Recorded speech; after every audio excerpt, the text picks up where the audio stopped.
ഇന്ന് ഞാൻ റെഡിയാക്കാൻ പോകുന്നത് ബീഫിൻ്റെ റെസിപ്പിയാണ് കേട്ടോ. വെള്ളിയാഴ്ച സ്പെഷ്യലായിട്ട് തയ്യാറാക്കാൻ പറ്റുന്ന ഒരു അടിപൊളി റെസിപ്പിയാണ് ബീഫ് ചുക്ക. നമ്മൾ സാധാരണയായിട്ട് നമ്മൾ ചിക്കൻ ചുക്കയല്ല ഉണ്ടാക്കാറുള്ളത്, ഇത് ബീഫിൻ്റെ കൊണ്ടാണ് കേട്ടോ റെഡിയാക്കിയിട്ടുള്ളത്. ബീഫ് കൊണ്ട് റെഡിയാക്കിയപ്പോൾ അടിപൊളി ടേസ്റ്റ്, ചിക്കനിലേറെ ടേസ്റ്റ് കേട്ടോ.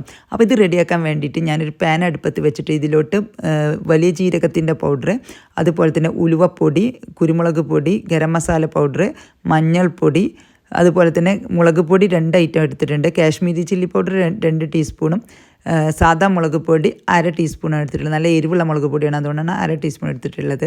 പിന്നെ അതുപോലെ തന്നെ മല്ലിപ്പൊടിയും 2 ടീസ്പൂൺ എടുത്തിട്ടുണ്ട്. ഇതെല്ലാം കൂടി ലോ ഫ്ലെയിമിലിട്ടിട്ട് ഈ പാനിൽ വെച്ചിട്ടൊന്ന് വറുത്തെടുക്കണം കേട്ടോ. അപ്പോൾ നിങ്ങൾ ഇത് വറുക്കാനുള്ള മടി കൊണ്ട് അങ്ങനെ തന്നെ ഡയറക്റ്റ് ഇടാൻ നിൽക്കേണ്ട, ടേസ്റ്റ് ഉണ്ടാവില്ല, ഞാൻ ഉറപ്പ് പറയണേ.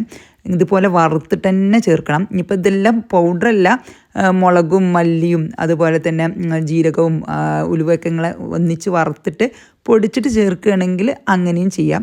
ഇത് നമ്മൾ വറുത്ത് പൊടിച്ച പൊടി തന്നെയാണ് കുരുമുളക് ഇതൊക്കെ പിന്നെ മല്ലിപ്പൊടിയൊക്കെ. പക്ഷേ അങ്ങനെ വറുത്ത് പൊടിച്ച പൊടിയാണെങ്കിലും നിങ്ങൾ ഇതിലോട്ടിട്ട് കൊടുക്കുന്ന സമയത്ത് ഒന്നും കൂടി വറുത്തിട്ട് ചേർക്കണം.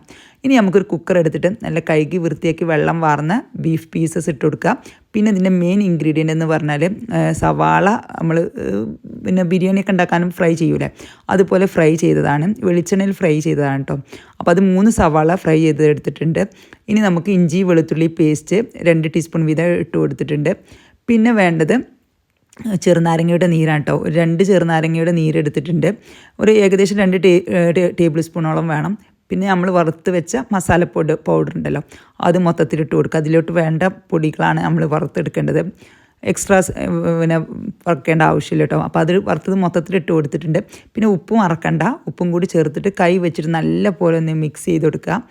എല്ലാ ഭാഗത്തോട്ടും എല്ലാം എത്തുന്ന രീതിയിൽ നല്ല പോലെ ഒന്ന് മിക്സ് ചെയ്ത് കൊടുക്കാം. പിന്നെ ഞാൻ മറന്നുപോയി, നമ്മൾ സവാള വറുത്ത ആ ഒരു എണ്ണ ഉണ്ടല്ലോ, വെളിച്ചെണ്ണ, അതൊരു 2 ടേബിൾ സ്പൂൺ കൂടി ഒഴിച്ച് കൊടുക്കുക. പിന്നെ കുറച്ച് മണത്തിന് വേണ്ടിയിട്ട് കറിവേപ്പിലയും കൂടി ചേർത്ത് കൊടുക്കുക. ഇനി നമുക്ക് ഇത് അടച്ച് വെച്ചിട്ട് ഹൈ ഫ്ലെയിമിൽ 1 വിസിൽ, ലോ ഫ്ലെയിമിൽ 3 വിസിലാണ് ഞാൻ വെച്ചിട്ടുണ്ടായിരുന്നത്. എൻ്റെ ബീഫ് നല്ല പോലെ വെന്തിട്ടുണ്ടായിരുന്നു കേട്ടോ. ഇനി ഇതിലും മൂത്ത ബീഫാണെങ്കിൽ ഒരു 4-5 വിസിൽ അടിച്ചോട്ടെ, അതിന് വേറെ കുഴപ്പങ്ങളൊന്നുമില്ലല്ലോ.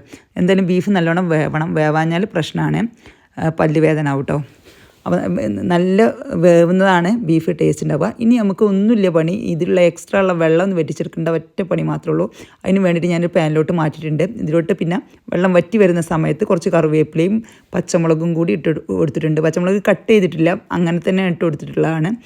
ഇനി നമുക്കിത് സെർവ് ചെയ്യാനാവുമ്പോൾ ഇതിലോട്ട് മല്ലിയിലയും കുറച്ച് കുരുമുളക് പൊടിയും കുറച്ച് ഗരം മസാല പൗഡറും കൂടി ഇട്ടിട്ട് നമുക്ക് ഫ്ലെയിം ഓഫ് ചെയ്തിട്ട് സെർവ് ചെയ്യാം കേട്ടോ. നല്ല ഡ്രൈ ആയിട്ടാണെങ്കിൽ അങ്ങനെ സെർവ് ചെയ്യാം, അല്ല കുറച്ച് ഗ്രേവിയോട് കൂടിയാണെങ്കിൽ ഈ രീതിയിൽ തന്നെ സെർവ് ചെയ്യാവുന്നതാണ്.